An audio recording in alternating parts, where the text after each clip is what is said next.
Friends, welcome back to my channel. So ಎಲ್ಲರೂ ಹೇಗಿದ್ದೀರಾ? ನಾನು ಕೂಡ ಚೆನ್ನಾಗಿದ್ದೀನಿ. ಇವತ್ತೇನು ರೆಸಿಪಿ ಮಾಡ್ತಾ ಇದ್ದೀನಿ ಅಂದರೆ, ನೋಡಿ, ಇಲ್ಲಿ ನಾನು ಒಂದು ½ kg ಪನ್ನೀರ್ ತೊಗೊಂಡಿದ್ದೀನಿ. ಪನ್ನೀರ್ ಟಿಕ್ಕಾ ಮಸಾಲ ಈಸಿಯಾಗಿ ಯಾವ ರೀತಿ ಮಾಡೋದು ಅಂತ ಇವತ್ತಿನ ವಿಡಿಯೋದಲ್ಲಿ ತೋರಿಸ್ತಾ ಇದ್ದೀನಿ. ಅದಕ್ಕಿಂತ ಮುಂಚೆ ನನ್ನ ಚಾನಲ್ನ ಸಬ್ಸ್ಕ್ರೈಬ್ ಮಾಡದೆ ನೋಡ್ತಾ ಇದ್ದರೆ ಪ್ಲೀಸ್ ಸಬ್ಸ್ಕ್ರೈಬ್ ಮಾಡ್ಕೊಳ್ಳಿ. ಹಾಗೆ ಒಂದು ಲೈಕ್ ಮಾಡಿ, ಶೇರ್ ಮಾಡಿ, ಕಮೆಂಟ್ ಮಾಡಿ. ಬನ್ನಿ ಮಾಡೋಣ ಹೇಗೆ ಅಂತ ನೋಡೋಣ. ಸೊ ಇಲ್ಲಿ ನಾನು ½ kg ತೊಗೊಂಡಿದ್ದೀನಿ. ಇದನ್ನು ನಾವು ಚಿಕ್ಕ ಚಿಕ್ಕದಾಗಿ ತೊಳೆದ್ಬಿಟ್ಟು ಸ್ವಲ್ಪ ಹಾಗೆ ನಾವು ಒಂದು ಸರಿ ನೀರಲ್ಲಿ ಹಾಕಿ ವಾಶ್ ಮಾಡಿಕೊಂಡು ನಾವು ಇದನ್ನು ಪೀಸಾಗಿ ಕಟ್ ಮಾಡ್ಕೋಬೇಕಾಗತ್ತೆ. ಕ್ಯೂಬ್ಸ್ ಥರ ನೋಡಿ, ಈ ರೀತಿ ಕ್ಯೂಬ್ಸ್ ಆಗಿರ್ಬೇಕು ನಮಗೆ.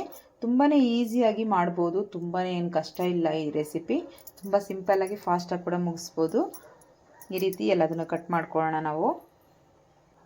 ಈಗ ನೋಡಿ, ನಾನು ಈ ರೀತಿ ಎಲ್ಲದನ್ನು ಕಟ್ ಮಾಡಿ ಇಟ್ಕೊಂಡಿದ್ದೀನಿ. ಇಷ್ಟಾದರೆ ಸಾಕಾಗುತ್ತೆ. ಕ್ವಾಂಟಿಟಿ ನೋಡಿಕೊಂಡು ಮಾಡ್ಕೊಳ್ಳಿ. ನಿಮ್ಮ ಮನೇಲಿ ಜನ ಎಷ್ಟಿದ್ದೀರಾ, ಎಷ್ಟು ಮಾಡಬೇಕು ಗ್ರೇವಿ ಅನ್ನೋದನ್ನು ನೋಡಿಕೊಂಡು ನೀವು ಪನ್ನೀರನ್ನ ತೊಗೊಂಡ್ರೆ ಚೆನ್ನಾಗಿರುತ್ತೆ. ದೊಡ್ಡದು ಪಾತ್ರೆ ತೊಗೊಂಡಿದ್ದೀನಿ, ಅಗಲವಾಗಿರುವಂತಹ ಒಂದು ಪಾತ್ರೆ. ಸೊ ಇದಕ್ಕೆ ನಾವೀಗ ಮಸಾಲೆ ಎಲ್ಲ ರೆಡಿ ಮಾಡ್ಕೊಳ್ಳೋಣ. ಇದಕ್ಕೆ ಹಾಕ್ಕೊಂಡು ಇಲ್ಲಿ ನೋಡಿ, ನಾನು 1 ಕಪ್ಪಷ್ಟು ಕರ್ಡ್ ತೊಗೊಂಡಿದ್ದೀನಿ.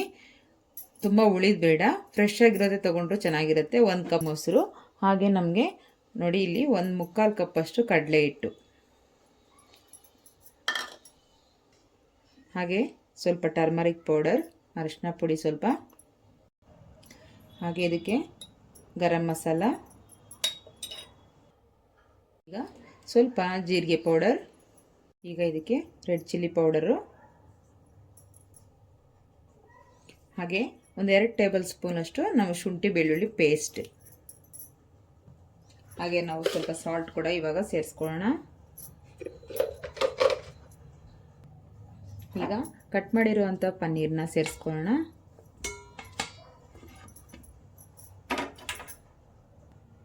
ಹಾಗೆ ನೋಡಿ, ಇಲ್ಲಿ ಕ್ಯಾಪ್ಸಿಕಮ್ಮು, ಹಾಗೆ ಆನಿಯನ್ಸ್, ಟೊಮೆಟೊ, ಹಾಗೆ ಹಸಿಮೆಣಸಿನ್ಕಾಯಿನೂ ಕೂಡ ಸೇರಿಸ್ಕೊಳ್ಳೋಣ.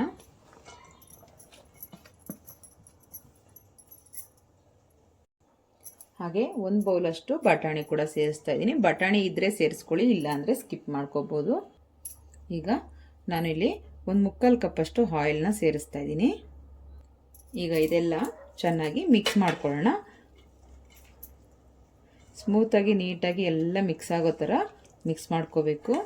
ಚೆನ್ನಾಗಿ ಇದು ಒಂದು 10 ನಿಮಿಷ ಚೆನ್ನಾಗಿ ನೆನೆಸ್ಕೋಬೇಕು. ನಾವು ಒಂದು 10 ನಿಮಿಷ ಬಿಟ್ಟು ನಾವು ನಂತರ ಮಾಡಬೇಕಾಗತ್ತೆ. ಫಸ್ಟ್ ಇದನ್ನೆಲ್ಲ ಚೆನ್ನಾಗಿ ಮಿಕ್ಸ್ ಮಾಡ್ಕೊಳ್ಳೋಣ.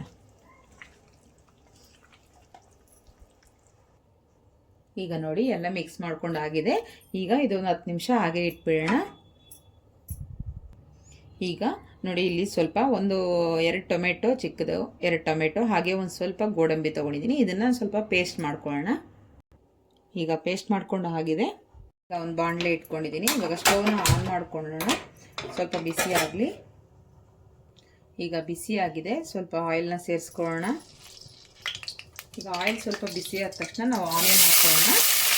ಇಲ್ಲಿ 2 ಚಿಕ್ಕ ಆನಿಯನ್ನು ನೈಸಾಗಿ ಕಟ್ ಮಾಡ್ಕೊಂಡಿದ್ದೀನಿ, ಚಿಕ್ಕದಾಗಿ.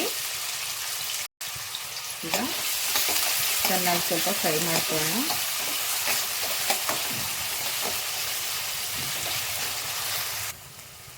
ಈಗ ನೋಡಿ, ಸ್ವಲ್ಪ ನಮಗೆ ಗೋಲ್ಡನ್ ಕಲರ್ ಬಂದಿದೆ ಆನಿಯನ್ನು. ಈ ಟೈಮಲ್ಲಿ ನಾವು ಟೊಮೆಟೊ ಪ್ಯೂರಿನ ಹಾಕ್ಕೊಳ್ಳೋಣ.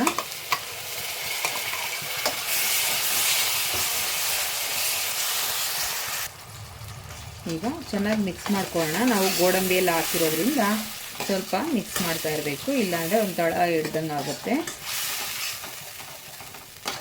ಇದು ಸ್ವಲ್ಪ ಆಯಿಲ್ ಬಿಡೋವರೆಗೂ ಚೆನ್ನಾಗಿ ಸ್ವಲ್ಪ ಫ್ರೈ ಮಾಡ್ಕೋಬೇಕು, ಹಸಿ ವಾಸನೆ ಹೋಗೋವರೆಗೂ. 1-2 ನಿಮಿಷ ಬಿಡೋಣ. ಹೀಗೇನೆ ಸ್ವಲ್ಪ ಚೆನ್ನಾಗಿ ಕುದಿಯುತ್ತೆ, ಆಯಿಲ್ ಕೂಡ ಚೆನ್ನಾಗಿ ಬಿಟ್ಕೊಳ್ಳುತ್ತೆ.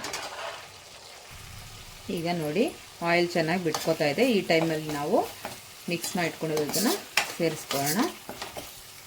ಈಗ ಇದನ್ನು ನೀಟಾಗಿ ಇದಕ್ಕೆ ಸೇರಿಸ್ಕೊಳ್ಳೋಣ.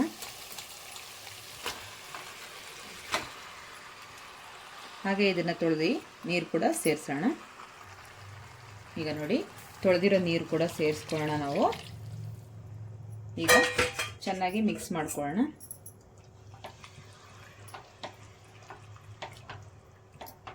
ಮೀಡಿಯಂ ಫ್ಲೇಮ್ ಇಟ್ಕೊಳ್ಳಿ, ತುಂಬ ಹೈ ಫ್ಲೇಮ್ ಇಟ್ಕೋಬೇಡಿ, ಹಾಗೆಯೇ ತುಂಬ ಲೋ ಫ್ಲೇಮು ಇಟ್ಕೊಳ್ಳೋದು ಬೇಡ.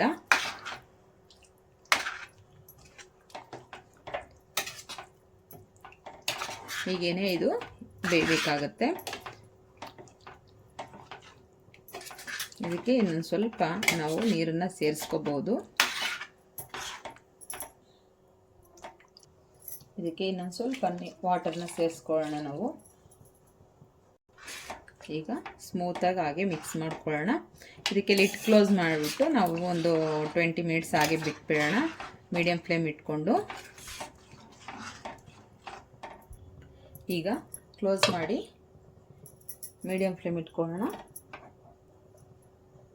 ನೋಡಿ, ಆಗಾಗ ಮಿಡಲ್ಲು ಸ್ವಲ್ಪ ತಿರುಗಿಸ್ಕೊಂಡು ಈ ರೀತಿ ರೆಡಿಯಾಗಿದೆ. ಸೊ ನಮಗೆ ಏನಂದರೆ ಕಡಲೆ ಹಿಟ್ಟು ಹಾಕಿರ್ತೀವಲ್ಲ, ಹಾಗಾಗಿ ಮಿಡಲ್ ಸ್ವಲ್ಪ ನಾವು ತಿರುಗಿಸ್ತಾ ಇರಬೇಕು. ಈಗ ಸ್ವಲ್ಪ ಕೊತ್ತಂಬರಿ ಸೊಪ್ಪನ್ನು ಹಾಕ್ಕೊಳ್ಳೋಣ. ಹೀಗೆ ಪನ್ನೀರ್ ಟಿಕ್ಕ ರೆಡಿ ಆಯಿತು. ಇದಕ್ಕೆ ಲಾಸ್ಟಲ್ಲಿ ಒಂದು ಇಂಗ್ರೀಡಿಯೆಂಟ್ಸ್ ಇದೆ, ಅದನ್ನು ಕೂಡ ಸೇರಿಸ್ಕೊಳ್ಳೋಣ.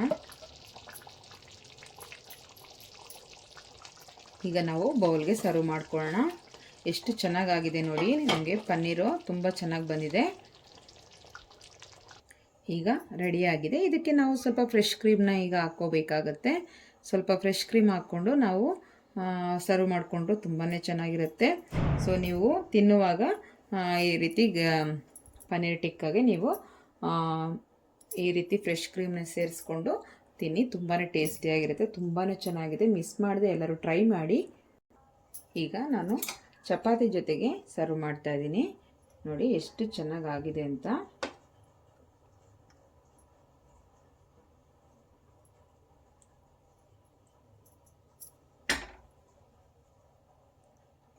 ಈಗ ನಾವು ಟೇಸ್ಟ್ ಮಾಡಿ ಕೂಡ ನೋಡೋಣ ಯಾವ ಥರ ಆಗಿದೆ ಅಂತ ಹೇಳಿ.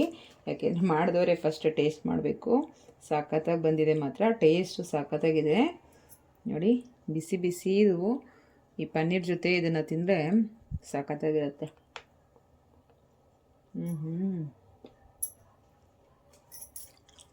ತುಂಬಾ ಚೆನ್ನಾಗಿದೆ. ಇದನ್ನು ತಿನ್ಕೊಂಬಂದ್ಬಿಡ್ತೀನಿ. ಅಷ್ಟರಲ್ಲಿ ನಿಮ್ಮ ಮನೇಲಿ ಕೂಡ ಮಾಡ್ಕೊಳ್ಳಿ. ಸೊ ಈ ವಿಡಿಯೋ ನಿಮ್ಗೆಲ್ಲರಿಗೂ ಇಷ್ಟ ಆಗಿದೆ ಅನ್ಕೊತೀನಿ. Thank you for watching. ಮತ್ತೆ ಸಿಗೋಣ ನೆಕ್ಸ್ಟ್ ವಿಡಿಯೋದಲ್ಲಿ. ಇವ್ರಿಗೂ ಟೇಕ್ ಕೇರ್, ಬಾಯ್ ಬಾಯ್.